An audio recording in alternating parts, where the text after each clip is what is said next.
थोड़ी देर पहले मैं टेलीविज़न पर राणा सनाउल्लाह साहब की एक प्रेस कॉन्फ्रेंस में देख रहा था। उसमें कुछ बातें उन्होंने ऐसी की जिसका मैं उन्हें फैसलाबादी तरीके से जवाब दूंगा। क्यों लड़ पड़ते हैं? क्योंकि आप कहते हैं यकसा ट्रीटमेंट करें। स्टैनफोर्ड यूनिवर्सिटी ने राणा साहब अपने रिश्तेदारों के उत्ते एक स्टैनफोर्ड यूनिवर्सिटी वालों ने एक अपने रिश्तेदारों के उत्ते तजर्बा किया होया है।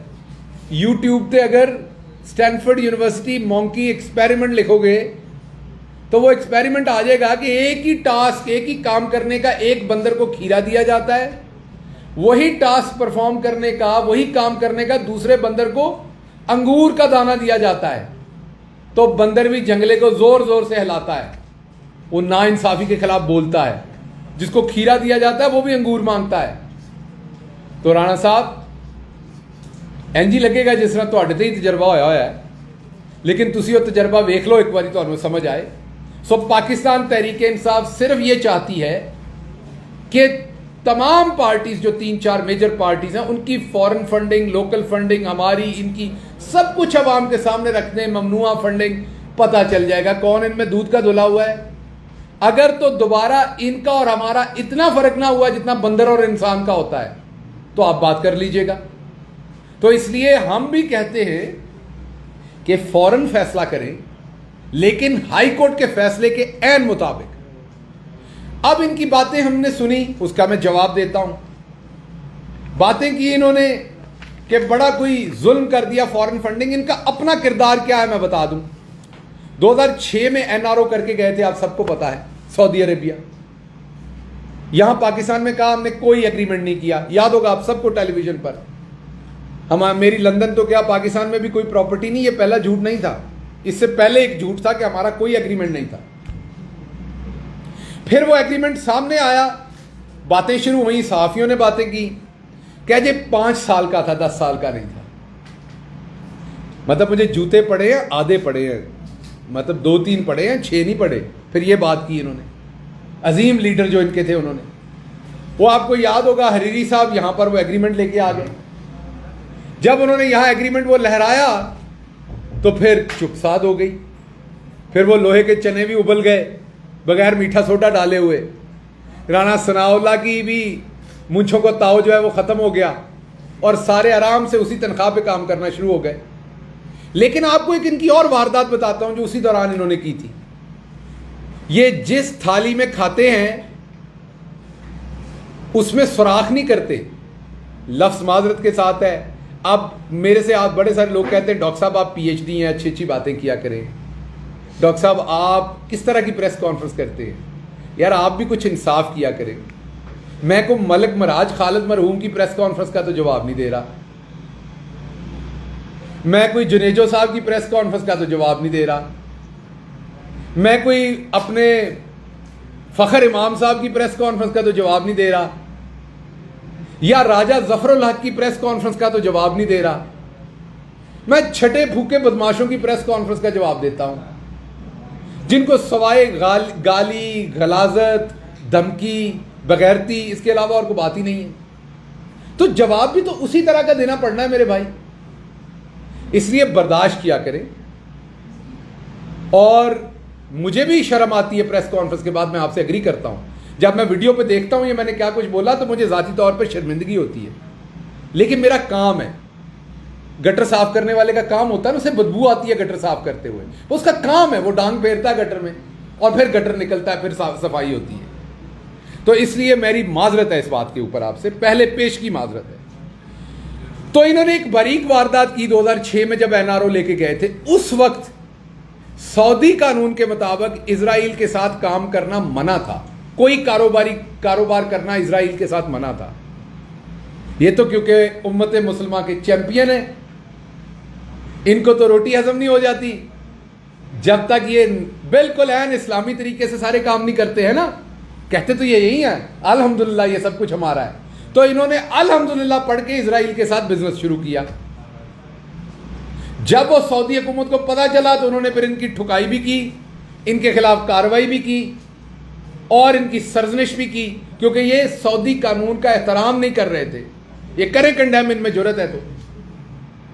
क्योंकि ये उस वक्त के कानून के मुताबिक इजराइल से बिजनेस कर रहे थे, वहां का कानून इसकी इजाजत नहीं देता था। फिर सारी उम्र इन्होंने ये कहा कि जी इमरान खान यहूदी एजेंट है।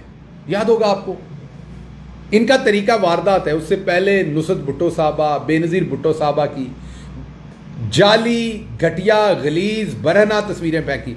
और जिन्हों का पुत्र आजकल इन्हों का साथी बनया फिरदा है ना, बिलावल जरदारी साहब, उनकी वालदा की बात कर रहा हूँ। हमारी बड़ी बहन थी, वो लीडर थी इस मुल्क में पीपल्स पार्टी की। वो उनकी जाली और उनकी नानी की भी जाली गंदी बरहना तस्वीरें फेंकने वाले यही लोग थे। उसके बाद खान साहब को इन्होंने इजराइली एजेंट कहा। लेकिन अब आपको मैं बताता हूँ, जब इनकी पिछली हुकूमत थी तो उसमें इन्होंने इजराइल के बारे में एक कारनामा अंजाम दिया। लेकिन बाजी, क्योंकि मेरी बाजी जो है थोड़ी नालायक है, पढ़ी लिखी कम है, और उनके जो इर्द गिर्द है वो भी कोई कपड़े सीने वाला है, कोई चुगलियाँ सुनाने वाली बाजी है, कोई जुएं निकालने वाली बाजी है, कोई और काम करने वाली बाजी है। तो वो भी कोई पढ़ने लिखने वाली बातें नहीं करती बाजियाँ मेरी सारी। तो किसी बाजी ने उनको वीडियो दे दी, उन्होंने चढ़ा दी। वो आपको याद होगा, नूर दहरी की एक वीडियो थी, बाजी ने लगा दी कि इमरान खान ने इजराइल वफ्द भेजा है। और बाद दे विच पता लगा कि वो अपने प्यो ने भेजा होया सी। सो बाजी ने एक दफ़ा फिर अब्बा जी को रगड़ के रख दिया। वो जो मैं कहता हूँ ना, रंधा फेर दिया, वो फिर रंधा फेर दिया। वो बाद में पता चला इनके मजहबी अमूर के जो मोतबर थे अजमल कादरी साहब, वो तशरीफ लेके गए थे। वो बेचारा नूर दहरी जो है वो भी चीख उठा के बीबी तुहाडे अब्बा जी के बारे। वो फिर ट्वीट डिलीट करनी पड़ी। और भी बड़ी सारी ट्वीटें डिलीट की हुई हैं बाजी ने, जो करती हैं फिर डिलीट करती हैं। ये कोई मसला नहीं, बाजी है हमारी। उसके बाद एक तरफ फॉरेन फंडिंग हमें बताई जाती है, दूसरी तरफ पूछो ये अपार्टमेंट कहाँ से लिए। अभी रात में एक देख रहा था बाजी का वीडियो, उसमें बाजी कह रही है कि इमरान खान ने कहा है वो अपार्टमेंट मेरे हैं, मैंने अपने भाई हुसैन को कहा है कि आप इमरान खान ने कह दिया तो मेरे नाम लगा दो। बाजी हम तो ये कहते ही नहीं कि आपके नाम लगा दो, आप तो हैं ही बेनिफिशरी। हम तो पूछते हैं कि हुसैन ने लिए हैं या आपने लिए, पैसे कहाँ से आए थे। और उसका जवाब आपने सुप्रीम कोर्ट में दिया है कि ये कतरियों ने दिए थे। अब मुझे सिर्फ ये बता दें कि कतर जो है वो चीचावतनी में है या चीचू की मलिया में है। कतर क्या इधर चविंडे में है या इधर सियालकोट में है? मुझे ज़रा बता दीजिएगा कि कतर क्या वो रायवंड के पिछली साइड पे गांव पड़ता है, उसका नाम कतर रखा हुआ है आपने। कतर एक बैरूनी मुल्क है। बैरूनी मुल्क से आपको अपार्टमेंट लेके दिए गए और आपने कहा हमें तोहफा मिला। मैं नहीं कह रहा, या आपने सुप्रीम कोर्ट में कहा हमें तोहफा मिला। मतलब क्या करते थे? उनके को बाल शाल काटते थे आप लोग? मतलब क्या करते थे जिस पर आपको तोहफा मिला?